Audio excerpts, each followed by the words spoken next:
Assalamualaikum warahmatullahi wabarakatuh. Kami dari kelompok 6 akan mempresentasikan hasil diskusi dari kelompok kami tentang instrumen kebijakan moneter. Sebelumnya, perkenalkan anggota kelompok kami. Yang pertama, Ika Wahyuningsih, NIM 4319008. Yang kedua, Rosi Akyuning Brilianti, NIM 4319075. Dan yang ketiga, Fani Gebi Indriani, NIM 4319099. Selanjutnya, kita akan membahas tentang pengertian instrumen kebijakan moneter. Instrumen diartikan sebagai alat yang dipakai untuk mengerjakan sesuatu. Sedangkan instrumen kebijakan moneter adalah suatu alat yang digunakan dalam menjalankan kebijakan moneter. Selanjutnya, instrumen-instrumen kebijakan moneter. Yang pertama, ada cadangan wajib minimum. Cadangan wajib minimum adalah jumlah alat likuid minimum yang wajib dipelihara oleh bank. Cadangan wajib minimum dapat dibedakan menjadi cadangan primer dan cadangan sekunder. Cadangan primer adalah instrumen tidak langsung yang merupakan ketentuan bank sentral yang mewajibkan bank-bank memelihara sejumlah alat likuid sebesar persentase tertentu dari kewajiban lancarnya. Sedangkan alat likuid tersebut ada yang harus dipelihara dalam bentuk kas dan sebagian lainnya dalam bentuk rekening giro bank tersebut pada bank sentral.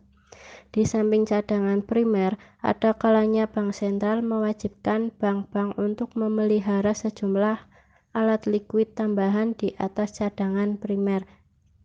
Tambahan alat likuid tersebut seringkali dinamakan cadangan sekunder. Pada umumnya, alat likuid yang dapat diperhitungkan sebagai cadangan sekunder berbentuk surat-surat berharga baik milik bank sentral maupun pemerintah. Yang kedua, fasilitas diskonto. Fasilitas diskonto merupakan sebuah fasilitas penyediaan dana likuiditas maupun penyimpanan dana dari Bank Indonesia kepada bank-bank umum dengan penggunaan suku bunga diskonto terhadap kredit maupun deposito dalam rangka operasi kebijakan moneter. Dalam praktiknya, kredit fasilitas diskonto melalui bank sentral dilakukan dengan jaminan surat berharga. Menurut Sadono Sukirno menyebutkan bahwa kategori surat berharga dalam fasilitas diskonto adalah surat berharga yang mudah tunai, seperti sertifikat Bank Indonesia. Bank-bank umum yang memperdagangkan surat berharganya tersebut kepada bank sentral disebut dengan mendiskontokan surat-surat berharganya. Yang ketiga, fasilitas resdiskonto. Fasilitas rediskonto adalah instrumen tidak langsung serupa dengan fasilitas diskonto dalam bentuk fasilitas pinjaman jangka pendek, yang merupakan ketentuan bank sentral dalam menetapkan tingkat resdiskonto surat-surat berharga pasar uang atau bisa disingkat dengan SPB, SBPU yang dapat digunakan dan dirediskontokan ke bank sentral. Pada umumnya, penerapan fasilitas ini ditujukan untuk mengembangkan pasar surat-surat berharga pasar uang dan juga bermanfaat pada saat OPT masih terbatas dan belum berjalan dengan baik antara lain sebagai akibat terbatasnya surat-surat berharga yang dapat dipergunakan sebagai instrumen operasionalnya. Yang keempat yaitu operasi pasar terbuka. Operasi pasar terbuka adalah salah satu kebijakan yang diambil oleh Bank Sentral untuk mengurangi atau menambah jumlah uang yang sedang beredar di masyarakat. Hal ini dilakukan dengan cara menjual sertifikat Bank Indonesia atau juga bisa dengan membeli surat berharga yang ada di dalam pasar modal. Contoh dari kebijakan ini adalah ketika Bank Indonesia melelang sertifikatnya atau bisa juga membeli atau menarik surat-surat berharga yang beredar di pasar modal. Instrumen-instrumen operasional OPT cukup banyak dan bervariasi, antara lain yang pertama, lelang surat berharga bank sentral di pasar primer. Lelang surat berharga bank sentral merupakan salah satu instrumen operasional yang digunakan dalam OPT. Lelang ini dilakukan di pasar primer karena bank sentral sebagai penerbit menjual langsung ke pasar. Instrumen ini banyak digunakan di beberapa negara, khususnya untuk memisahkan sasaran kebijakan moneter dari sasaran manajemen utang pemerintah. Selain itu, instrumen ini terutama digunakan pada saat pasar sekunder belum cukup berkembang dan instrumen lain belum tersedia untuk beroperasinya OPT secara efektif. Yang kedua yaitu lelang surat berharga pemerintah di pasar primer. Lelang surat berharga pemerintah merupakan salah satu instrumen operasional yang digunakan dalam OPT seperti lelang surat berharga bank sentral. Adapun perbedaannya ialah penerbitnya adalah pemerintah, bukan bank sentral.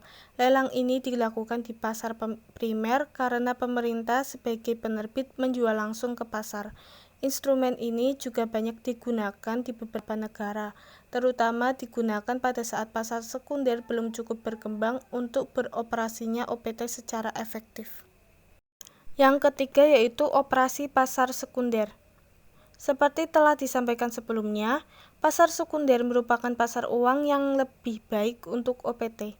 Di pasar sekunder dapat dilakukan jual beli surat-surat berharga secara outright atau repo. Hal ini hanya akan dapat terlaksana apabila pasar sekunder telah berkembang baik sehingga operasi ini banyak digunakan di sebagian besar negara maju yang pasar sekundernya sudah sedemikian maju, likuid dan surat-surat berharga yang dapat diperjualbelikan tersedia dalam jumlah yang memadai. Instrumen kebijakan moneter yang kelima yaitu fasilitas simpanan bank sentral. Fasilitas simpanan bank sentral merupakan salah satu instrumen tidak langsung yang berbentuk simpanan bank-bank di bank sentral yang berjangka sangat pendek. Fasilitas ini digunakan oleh bank-bank apabila mereka mengalami kelebihan likuiditas pada akhir hari, namun tidak dapat menempatkan dana kelebihannya itu di tempat lain.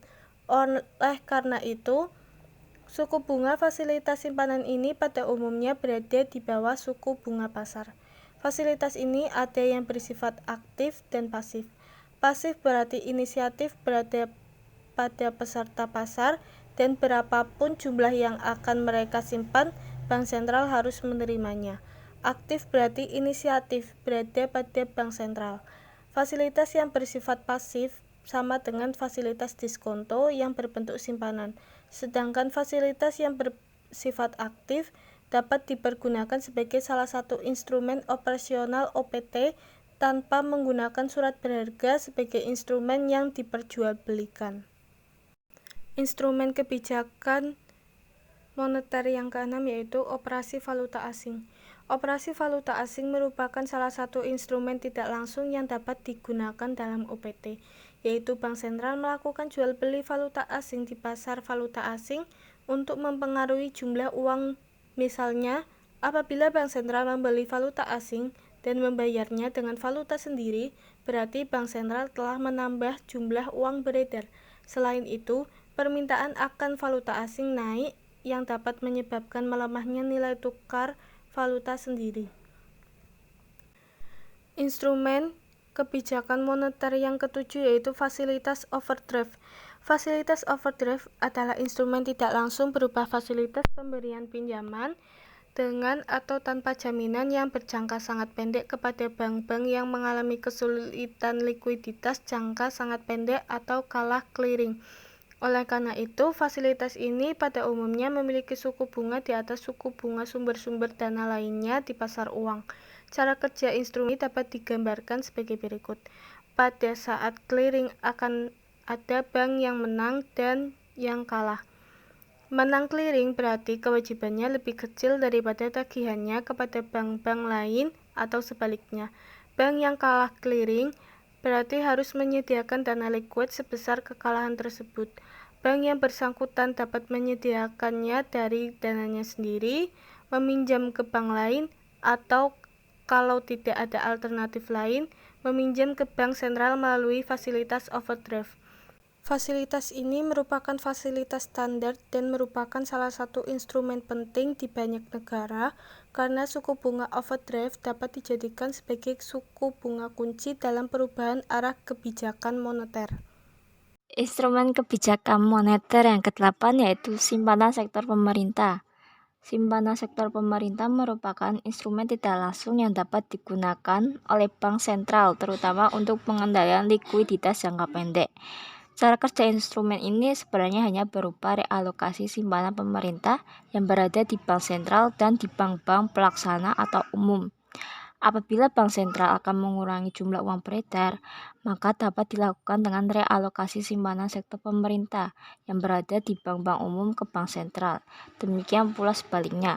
Instrumen ini pernah digunakan di beberapa negara seperti Kanada, Malaysia, dan Jerman sampai akhir tahun 1993. Penggunaannya memerlukan koordinasi yang baik antara bank sentral dan Kementerian Keuangan. Instrumen yang ke-9 yaitu lelang kredit. Lelang kredit merupakan instrumen sementara yang dipergunakan dalam masa awal transisi ke pengguna instrumen tidak langsung untuk mengubah dari pemberian kredit secara langsung ke alokasi pasar. Oleh karena itu, instrumen ini biasanya hanya digunakan ketika pasar-pasar keuangan belum berkembang dan suku bunga patokan antar bank belum ada. Dengan sistem lelang, alokasi kredit dapat sesuai dengan kebutuhan pasar dan suku bunga pasar dapat terbentuk. Apabila surat-surat berharga pasar uang sudah mulai berkembang, operasi lelang kredit ini dapat direkturisasi kembali menjelang repo. Instrumen yang ke-10 yaitu imbauan atau moral suasion. Himbauan moral atau moral suasion merupakan instrumen kebijakan moneter bersifat tidak langsung dan bersifat kualitatif karena hanya berupa himbauan yang sifatnya mengarahkan atau memberikan informasi makro untuk dijadikan masukan atau input oleh perbankan dalam manajemen aset dan kewajiban. Moral suasion dimaksudkan untuk mempengaruhi sikap lembaga keuangan, perbankan, dan individu yang bergerak di bidang moneter. Misalkan dengan pidato-pidato gubernur bank sentral berupa himbauan kepada pihak bank, lembaga keuangan, dan individu untuk melakukan atau tidak melakukan sesuatu. Kebijakan atau tindakan yang satu ini berbeda dengan yang lainnya, karena dalam upayanya menstabilkan jumlah uang yang beredar, baik untuk menurunkan dan menaikkan jumlah uang tersebut, cara atau tindakan yang ditempuh oleh kebijakan ini adalah dengan pengumuman, pidato, dan edarannya ditujukan pada bank umum dan pelaku ekonomi lainnya. Pengumuman, pidato, dan edaran ini berisi tentang ajakan atau larangan dengan tujuan menahan pinjaman tabungan dan melepaskan pinjaman yang ada. Untuk kebijakan yang satu ini, layaknya seperti perintah dari atasan dan secara langsung akan ditindaklanjuti. Untuk kebijakan ini memiliki kekurangan, yakni tidak semua responden yang diperintahkan untuk melakukan perintah tersebut. Hal ini terjadi karena tidak ada aksi yang signifikan dan kontrol yang minimal.